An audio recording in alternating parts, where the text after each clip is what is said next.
Assalamualaikum warahmatullahi wabarakatuh. Perkenalkan, nama saya Muhammad Erhan Kurniawan. Saya mahasiswa dari Stisiper Raja Haji Tanjung Pinang, NIM 21103010 dari Prodi Sosiologi. Tujuan saya membuat video ini untuk melengkapi tugas ujian akhir semester dari materi perkuliahan asas manajemen. Baiklah, judul dari video ini adalah meresum atau merangkum semua materi dari awal hingga akhir selama perkuliahan asas manajemen semester 1. Baiklah, kita masuk saja kepada materi pertama, yaitu mengenal pengertian asas manajemen. Arti manajemen. Manajemen dalam bahasa Inggris berasal dari kata manus atau tangan, yaitu berkaitan dengan manajeri beternak sekumpulan binatang liar yang dikendalikan di dalam pagar. Manage dalam bahasa Latin, mansinatikum, pengelolaan rumah besar. 2. Perkembangan generasi manajemen. Perkembangan generasi manajemen terbagi menjadi dua, yaitu generasi 1 atau jungle management, yaitu pekerjaan lebih banyak dikerjakan sendiri. Pekerjaan dijalankan secara naluriah atau mengalir bersama-sama orang yang saling bekerja sama. Prinsip doing thing by ourselves. Generasi kedua atau manajemen by direction, yaitu manajemen sudah mulai kokoh sebagai sebuah ilmu. Pelopornya adalah Frederick Winslow Taylor 1856 sampai 1915. Bapak manajemen ilmiah. Cirinya penggunaan wewenang untuk mengarahkan anggota organisasi mencapai tujuan. Sering disertai penggunaan paksaan. Mulai berkembang teori-teori kepemimpinan. Dinamakan manajemen by direction. Prinsip doing things through by the other people. Generasi 3 atau manajemen by targeting atau manajemen by objective, yaitu anggota organisasi diberi kebebasan agar memiliki daya inovasi dan kreativitas. Kebebasan diimbangi dengan pemenuhan target-target pekerjaan yang ditetapkan secara kuantitatif untuk mencapai tujuan. Pelopornya yaitu Peter F. Drucker, mengutamakan nilai produktivitas. Generasi 4, Value Creative Management. Tokoh Brian L. Joyner. Ciri utama memadukan antara kualitas pendekatan ilmiah serta kerja tim dalam suatu segitiga yang dinamakan Joyner Triangle. Fokus pada kualitas produk yang dihasilkan dalam rangka memberikan kepuasan pada pelanggan atau customer satisfaction. Berangkat dari rasa percaya pada setiap orang dengan memperlakukan manusia berdasarkan harga dirinya. Kepercayaan dan rasa hormat serta bekerja atas dasar pendekatan menang-menang atau win-win approach, termasuk manajemen kualitas total atau Total Quality Management atau TQM. Generasi 5 atau Knowledge and Human Networking Management. Tokoh pelopornya Charles M. Savage. Bukunya Fifth Generation Management. Integrating Enterprise Through Human Networking tahun 1990. Mengutamakan kualitas melalui kepuasan individu atau pelanggan maupun anggota organisasi. Ciri utamanya adalah bagaimana mengintegrasikan perusahaan melalui jaringan manusia. Unsur manusia di dalam organisasi dihargai sangat tinggi sebagai individu yang memiliki keahlian-keahlian tertentu. Individu anggota organisasi bukan hanya sekedar alat produksi. Baiklah, kita masuk kepada bagian ketiga, yaitu fungsi manajemen. Fungsi manajemen terbagi menjadi dua. Satu, fungsi-fungsi organik. Mutlak dijalankan oleh manajemen. Bila tidak atau tidak mampu, lambat atau cepat, organisasi mati. Fungsi-fungsi organik ini ada juga menurut oleh pendapat ahli. Yang pertama, menurut Henry Fayol. 1. Planning atau perencanaan. 2. Organizing atau pengorganisasian. 3. Commanding atau pemberian komando. Keempat, controlling atau pengawasan. Menurut ahli yang kedua yaitu Luther M. Gulick. 1. Planning atau perencanaan. 2. Organizing atau pengorganisasian. 3. Staffing atau pengadaan pegawai. Keempat, directing atau pemberian bimbingan. 5. Coordinating atau pengkoordinasian. Keenam, reporting atau pelaporan. Ketujuh, budgeting atau penganggaran. Menurut John D. Millett. 1.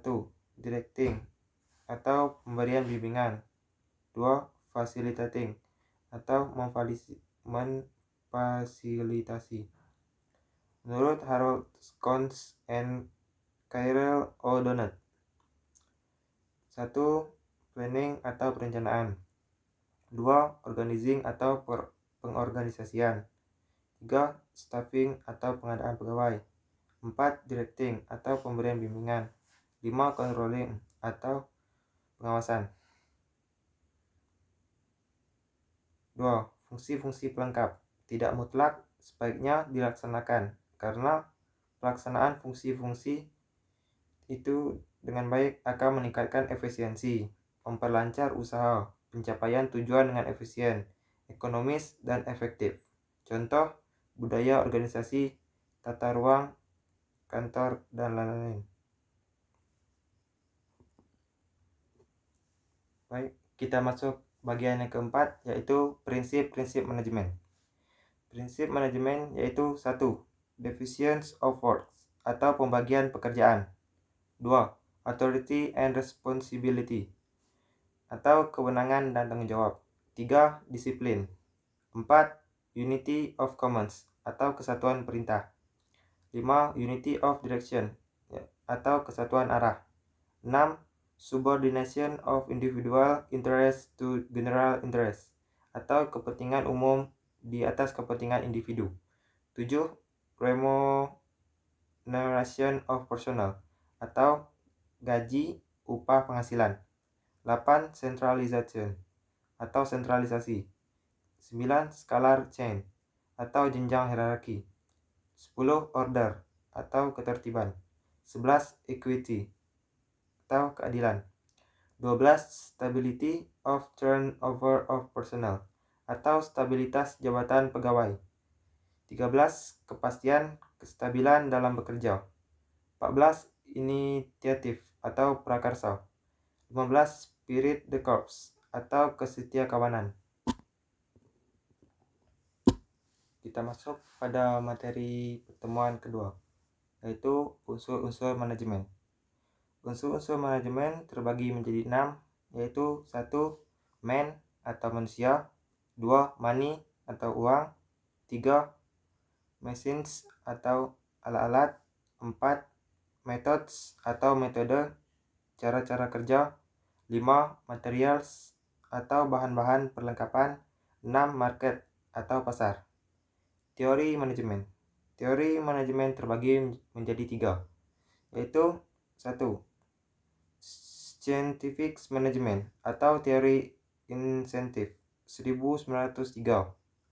Tokoh Taylor, Vail, Coolidge, Hurwitz fokus pada produktivitas dan memudahkan pekerjaan. 2. Teori hubungan manusia atau Human Relation tahun 1930. Tokoh Fowler, Mayo, Reutersberger, yaitu sanggahan teori finansial untuk meningkatkan produktivitas kerja, hubungan yang dinamis dan harmonis. 3. Behavior Science atau teori perilaku tahun 1950. Tokoh Chester Barnard dan Herbert Simon, gabungan dari teori insentif dan teori hubungan manusia, yaitu psikologi, sosiologi, ilmu politik, dan ilmu ekonomi. Fokus pada perilaku kerja yang kooperatif dalam organisasi formal. Baik, kita lanjut materi pertemuan berikutnya, yaitu perencanaan atau planning. Arti perencanaan. Perencanaan adalah pola perbuatan yang menggambarkan di muka hal-hal yang akan dikerjakan kemudian. Fungsi perencanaan. 1. Interpretasi. Dapat menjelaskan, menguraikan, dan menjabarkan kebijakan umum. 2. Forecasting. Dapat memperhitungkan keadaan dan situasi di masa yang akan datang. 3. Koordinasi. Sebagai alat koordinasi seluruh kegiatan manajemen. 4. Ekonomis. Mengandung prinsip ekonomis. 5. Pedoman. Jadi pedoman atau patokan serta pegangan pelaksanaan perencanaan. 6. Kepastian. Menetapkan di muka hal-hal yang akan dikerjakan kemudian secara pasti. 7. Preventive control. Alat pengontrol dan penilaian agar terhindar dari penyelewengan dan pemborosan. Prinsip perencanaan. 1. Kontributor. Membantu tercapainya tujuan manajemen. 2. Primary activity. Kegiatan pertama dari seluruh kegiatan manajemen. 3. Pervasivitas. Mencakupi seluruh kegiatan manajemen, menyeluruh dalam setiap level. 4. Alternatif. Adanya alternatif atau pilihan. 5. Efisiensi. Nilai efisiensi. 6. Limiting factor. Faktor yang urgen, terang, jelas, tegas, dan tidak bertele-tele. 7. Fleksibilitas. Mudah disempurnakan. 8. Strategis. Punya siasat strategi agar diterima atasan. Baik, kita masuk kepada materi pertemuan berikutnya, yaitu pengorganisasian atau organizing. 1. Arti organisasi. Menurut staf dosen Balai Pembinaan Administrasi UGM, organisasi adalah suatu sistem usaha kerjasama daripada sekelompok orang untuk mencapai tujuan bersama. 2. Hakikat organisasi.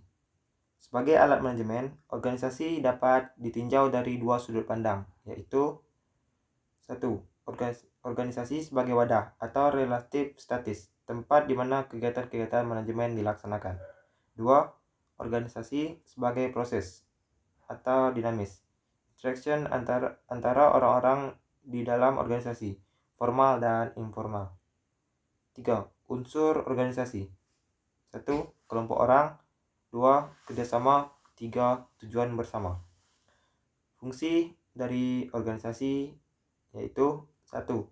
Mengatur kerja dan kerjasama yang sebaik-baiknya. 2. Mencegah keterlambatan dan kesulitan kerja. 3. Mencegah kesimpangsiuran kerja. 4. Menentukan pedoman-pedoman kerja. Baik, kita lanjut materi pertemuan berikutnya, yaitu perbedaan organisasi publik dan organisasi bisnis. Organisasi publik. Organisasi publik adalah organisasi yang kegiatan pokoknya adalah menghasilkan barang atau jasa publik untuk memberikan pelayanan kepada masyarakat. Barang publik adalah barang yang tidak dapat disediakan melalui transaksi antara penjual dan pembeli. Organisasi bisnis adalah organisasi yang kegiatan pokoknya adalah menghasilkan barang atau jasa privat untuk memperoleh keuntungan. Barang privat, barang yang dapat disediakan melalui sistem pasar, yaitu melalui transaksi jual beli antara penjual dan pembeli. Tipe produk yang dihasilkan oleh organisasi bisnis dan organisasi publik yaitu barang fisik, contohnya yang dihasilkan oleh organisasi publik yaitu KTP, SIM, paspor, jalan, jembatan, dan lain sebagainya. Sedangkan organisasi bisnis yaitu smartphone, TV, laptop, motor, dan sebagainya. Dari segi jasa, organisasi publik menghasilkan pelayanan pajak, sedangkan organisasi bisnis yaitu salon kecantikan, tour, travel, dan lain sebagainya. Dari segi event, organisasi publik menghasilkan perayaan HUT RI, Hari Raya Keagamaan, sedangkan organisasi bisnis yaitu siaran bola, dangdut akademi, dan lain-lain. Dari segi tempat, organisasi publik menghasilkan taman kota, alun-alun, dan lainnya. Sedangkan organisasi bisnis menghasilkan studio TV swasta, Jatim Park, tempat wisata. Dari segi sifat, organisasi publik menghasilkan barang publik atau barang privat. Sedangkan organisasi bisnis hanya barang privat. Adapun tujuan dari organisasi publik dan organisasi bisnis. Tujuan dari organisasi publik yaitu memberikan pelayanan kepada masyarakat, sedangkan organisasi bisnis memperoleh keuntungan, pertumbuhan, dan kelangsungan hidup. Sifat pelayanan dari organisasi publik yaitu kelakuan yang sama kepada seluruh warga negara. Sedangkan sifat pelayanan dari organisasi bisnis yaitu didasarkan pada potensi atau tingkat daya beli pelanggan.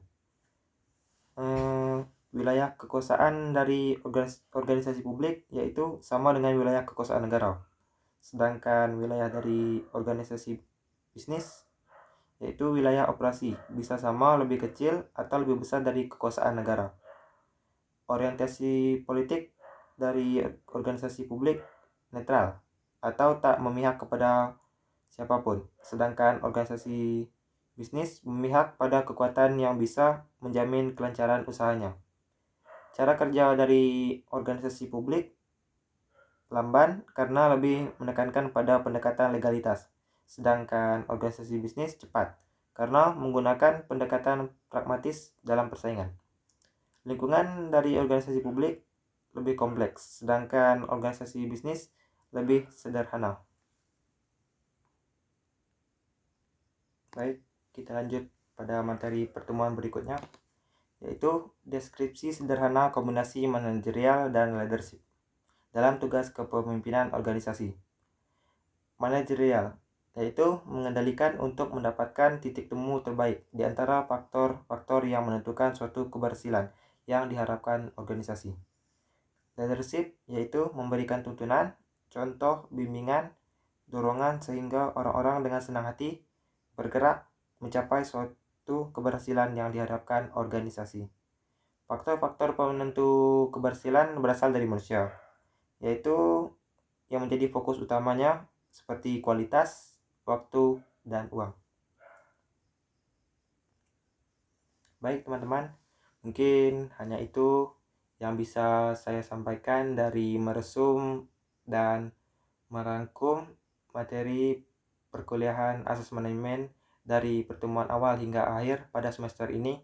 Mungkin masih banyak kekurangan dari video ini. Sebelumnya saya minta maaf. Saya akhiri dengan wassalamualaikum warahmatullahi wabarakatuh.